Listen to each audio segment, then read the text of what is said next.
All right, so we need to talk about Longlegs.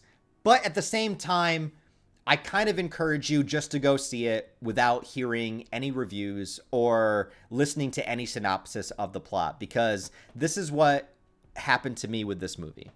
And this is very rare because normally you see everything revealed to you in a trailer. You know the entire storyline of the movie before you go see it. And you're just hoping when you go to the theater that a movie surprises you. Like, please just give me something that I can't already predict. And when I saw the first little teaser of Longlegs, I was like, that's all I need. I don't want to know anything about it. I want to go in completely blind. And I kept avoiding all reviews. And every time I'd see something about Longlegs, I would scroll past it really fast. I didn't want to know anything about this movie.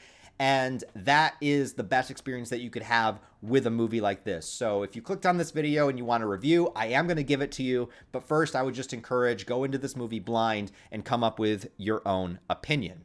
And I also say that because there is a lot of hype around this movie. And that's another reason why I was trying to avoid as much information about it as I possibly could. Because people are saying that this movie is like going to be like legendary. Like, we're going to be talking about this horror movie for many, many years to come. You know, this is going to be one of those kind of horror films.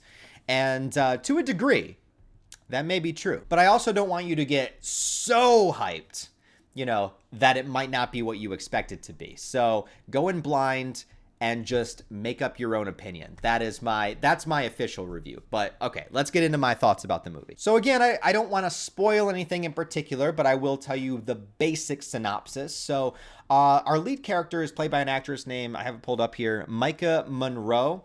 And I have seen her before because I was a big fan of It Follows, which I really enjoyed. And she was good in that movie. She is incredible in Longlegs. Like, I mean, I know horror movies are often dismissed at things like the Oscars, you know, but if her and Nicolas Cage don't at least get a little bit of consideration, then my faith in the Academy Awards is, I mean, it should already be gone, but like, it'll officially be gone. She plays an FBI agent that is on the case of a serial killer known as Longlegs. And this movie plays very much in the beginning, kind of similar to Silence of the Lambs or Zodiac. You know, it kind of is more of a FBI drama, or Seven, the movie Seven as well. It has that kind of feeling to it. So that kind of dark, ominous, dramatic feeling, but a little bit more invested into the FBI investigation side, as opposed to seeing any of the horror that is happening on hand. We're kind of seeing the aftermath of it, right? So if those kind of movies are your vibe, this is going to be your vibe for sure. But the lead character Lee is very, very interesting, and you get little pieces of what makes her so interesting along the way, because she seems very reserved, very kind of like neurotic, but she's very, very intelligent. And early on in the movie, she picks out this is minor spoiler, but she picks out a location that turns out to be the correct location of the perpetrator that they're looking for. And so you get the impression that she has a little bit of psychic ability to her, but it's not overdone, and it's not, you know, in your face to the point where like, oh, she's predicting everything that's happening perfectly. No, she just has like a little extra something to her that makes her special, right? So that's what allows her to get put onto the Longlegs case. And this is something that's been going on for a very, very long time. There's this killer named Longlegs, and he leaves these cryptic messages, and he's always involved with a family that's been completely like every member of the family has been killed, but he never leaves any traces of himself, and they believe that he's not even doing the killing. He's somehow influencing people to do the killing. So the first half of the movie is pretty much very, very focused on the investigation aspect of Longlegs. The second half of the movie goes into the more horrific shit. But I think the main reason why people are hyping this movie up so much is because it fully doubles down on its tone and its atmosphere. And I always say that atmosphere, especially for a horror movie, all movies in general, sure, but for a horror movie is the most important thing to nail. And I can imagine it's a very, very hard thing to do. This movie has a very bleak, haunting tone in almost every single scene, and it makes you very uncomfortable both with the way that it's shot. It has a lot of wide shots, which I love. I love wide shots. I love long takes, and it also has a score that backs up all of these uncomfortable feelings that you don't even realize is kind of almost in the background for, I would say, like the majority of the movie, but it feels very natural and it just enhances particular moments that are meant to be creepy and unsettling. And I think a lot of it comes with the uncertainty of what you're dealing with. Like whenever you're dealing with something that is beyond the realm of human understanding, you know, or just something that doesn't make sense or something that feels like it might be teetering on the edge of something truly demonic, it just makes you feel uncomfortable. And that's what this movie does from every single scene. From the opening scene is crazy good. It's so simplistic. Like, don't expect anything like bombastic right away. Like the opening scene is so, if I explained it to you, you'd be like, that's it. But the way that it's done is so creepy, and it just like gets you into the vibe of the movie right away, and that vibe stays throughout the entire film. So it manages to maintain that tone. There's a couple moments that might make you laugh because they're so unsettling. That's how your body responds to it. Like you just laugh. But like the whole movie is bleak. But it is absolutely carried by Micah's performance. But I don't know if that's how you pronounce her first name. I'm sorry. I think it's Micah. But it's absolutely carried by her performance. She's in almost every scene. The movie follows her about 90% of the film. And she really, really does a fantastic job. And you can tell that there's something from her past that is bugging her. You can tell that she's great at her job. You can tell that she's terrified but determined. But she also wants to listen to her superiors. So she's like compliant, but she's still cautious. There's a lot of great aspects to her. Oh, you know how I just said like the whole movie is bleak and there's nothing funny? Okay, there was one thing that made me laugh, and it probably wasn't supposed to. The movie takes place in the 90s. Okay.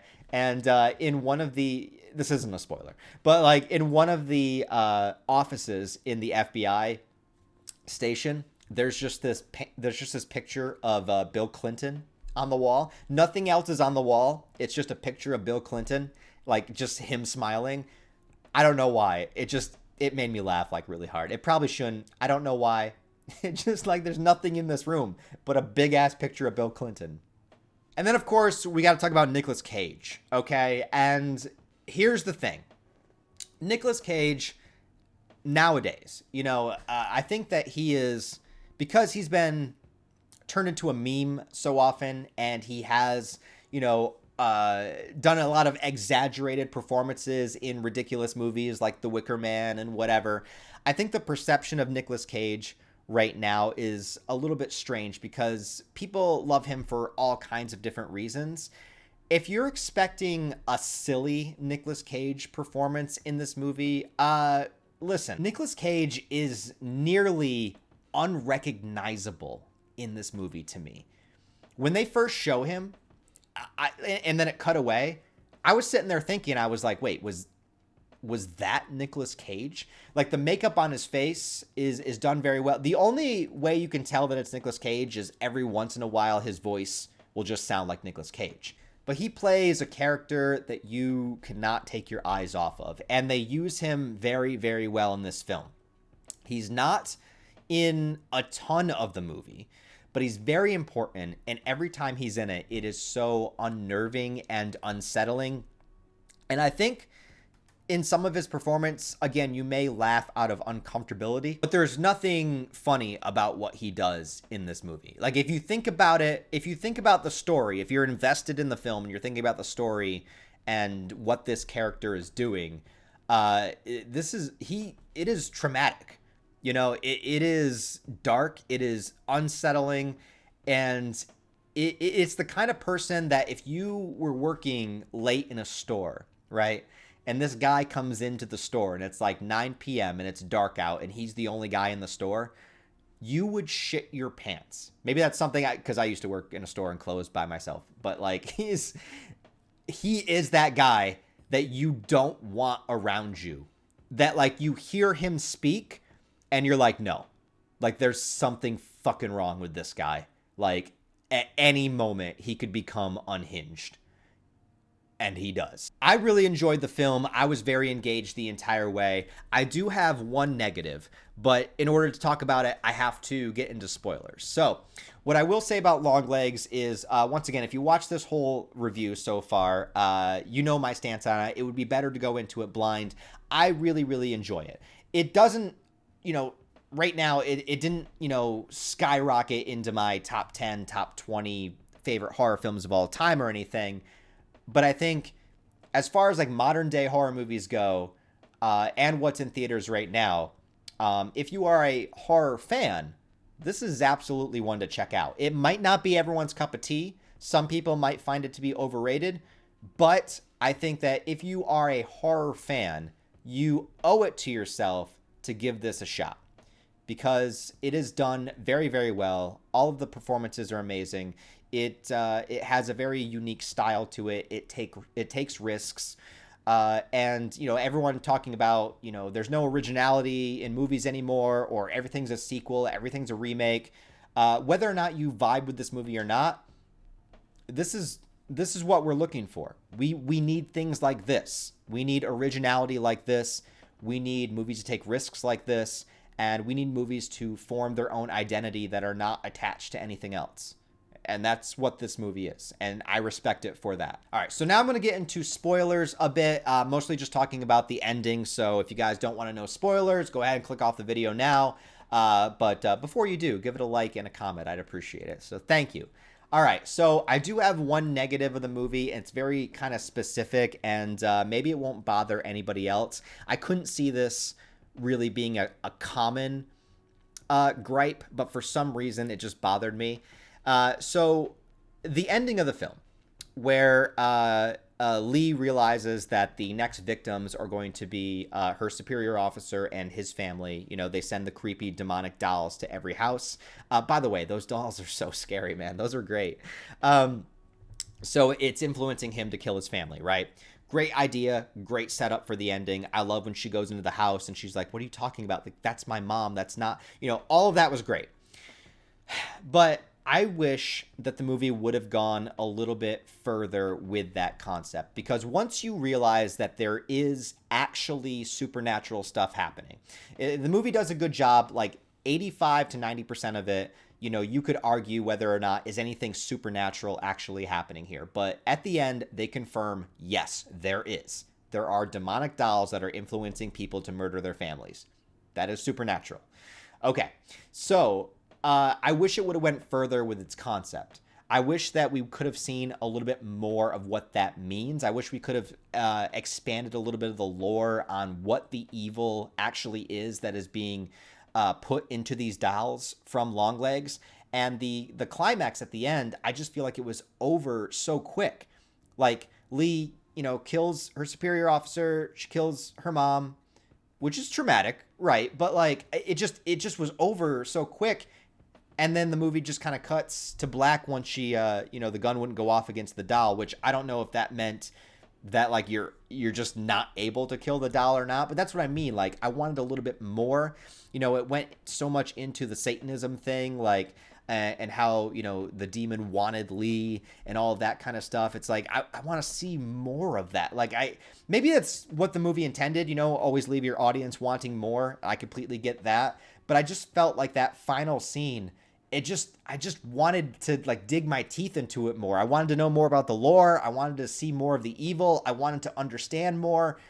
And it just kind of didn't. And there's one line at the end that I wish was cut out, because the line is actually kind of funny and it breaks the tension of the scene, in my opinion. Again, this is just my opinion. But there's a line where the father is influenced and he's about to kill his family, and he tells his wife to go into the kitchen with him, and she's like, I'll be right back, and he's like, no, I'll be back, you'll still be in the kitchen. Which on paper, that line might work, but when he said that in the film, like half the audience laughed. And I just feel like in a scene like that, after the movie has been so dark, we need to stay in that uncomfortability. We need to stay in that darkness. And I felt like that line, the way that it was said, kind of came off as a joke, or like something to make the audience laugh, and it kind of takes you out of the scene. And again, this is dude, I don't know, pet peeve perhaps, sorry, but I just wish that line was cut out, and I wish that it just would have gone a little bit farther into the demonic stuff at the very end. Just like give me a little bit more. But I will absolutely admit that that's probably a pet peeve, and it's probably not going to bother anybody else. So that's just my own little personal problem. Don't worry about it. That's a me thing, not a you thing. Overall, though, I love the movie. I can't wait to see it again. I encourage people to go see it. I'll definitely buy it on Blu-ray or whatever when it comes out. Amazing performances, too. Like I said, both the lead actress and Nicolas Cage blow it out of the water. And as far as horror movie performances go, I hope that these get recognized, even though I know that they probably won't. But anyways, guys, let me know what you thought of Longlegs. If you have seen it, down below, leave your thoughts, theories, opinions on it. Let me know your likes, dislikes. Do you think it was overhyped? Do you think it was perfectly hyped, or underhyped? Did it just like freak you the fuck out? Let me know. Thanks for watching, guys. I appreciate it. Give the video a thumbs up, comment, and a like. Patreon if you want to support more. Other than that, I'll talk to you next time.